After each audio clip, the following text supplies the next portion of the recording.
ओम शांति। आज बाबा की वेंसडे की मुरली में बाबा की सबसे पहली बात है, फालतू बातें सुन कर के अपना माथा ख़राब नहीं करना, मतलब दिमाग ख़राब नहीं करना, और किसी के साथ बैठकर टाइम वेस्ट नहीं करना, क्योंकि टाइम बहुत वैल्यूएबल है।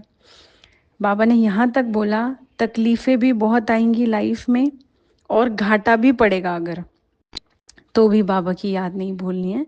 जैसे नहीं होता कि किसी को ये समझा दिया जाता है कि अ, भाई जैसे ऋषि मुनि दिखाए जाते हैं, तपस्या कर रहे हैं।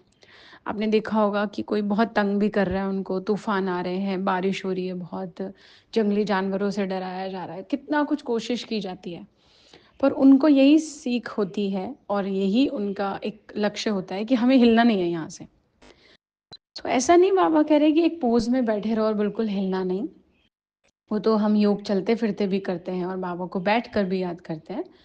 लेकिन बाबा का ये भाव है कि लाइफ की सिचुएशंस कितनी भी नेगेटिव जाएगी, योग नहीं छोड़ना। उसका रीज़न, क्योंकि वो नेगेटिव सिचुएशन मेरा कुछ पिछला रिजल्ट क्लियर कर रही है, और अगर मैंने योग नहीं लगाया तो मेरा अभी का कर्म भी मुझसे कुछ ना कुछ गड़बड़ हो सकता है। जैसे कोई अगर अचानक बैंकरप्ट हो जाए और अभी भी बाबा को याद नहीं कर रहा या भगवान से कनेक्टेड नहीं है, तो उसके मन में चोरी या फ्रॉड या कुछ ना कुछ ऐसे विचार आ जाएंगे।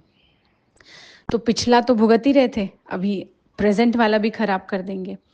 और दूसरी बात ये भी कारण है कि बाबा से स्ट्रेंथ हमें जब मिलेगी ना, तो हम डिसीजन सही ले पाएंगे ऐसे टाइम पर भी। और सिर्फ बैंकरप्सी की बात नहीं है, लेकिन चाहे कोई बीमारी है, हॉस्पिटलाइज्ड है, कोई डॉक्टर कुछ कह रहा है, कोई कुछ कह रहा है, कोई कुछ सजेस्ट कर रहा है, तो उस टाइम पर डिसीजन अच्छा रहे, इसके लिए भी भगवान को याद करना बहुत ज़रूरी होता है। एक तो बाबा ने ये बात बोली। दूसरी बात आज बाबा ने बोली, जो कोर्स के चित्र है ना, जो हमने 7 डेज़ कोर्स किया होता है, उनमें जो चैप्टर्स होते हैं उनमें से कुछ फ़ोटोज़ बाबा कहते हैं अपने घर में भी रखनी चाहिए। और इसके लिए मैं जनरली एक एग्जांपल हमेशा देती हूँ कि किसी पहली बार किसी जो नई मदर होती है, तो उसको फर्स्ट टाइम या हर बार के लिए ऐसा बताया जाता है, जो हम सब अपने इंडियन घरों में सुनते हैं, कि बच्चों की फ़ोटो रखो ताकि नया आने वाला बच्चा ऐसा ही हो, अच्छा अच्छा देखो, है ना। तो जब ये थ्योरी ऐसे काम कर सकती है, तो बाबा कह रहा है ना, कोर्स की किताबों के चित्र रखो, तो उससे क्या होगा, हम भी तो बाबा के बच्चे हैं और हमें भी ट्रांसफॉर्म होना है।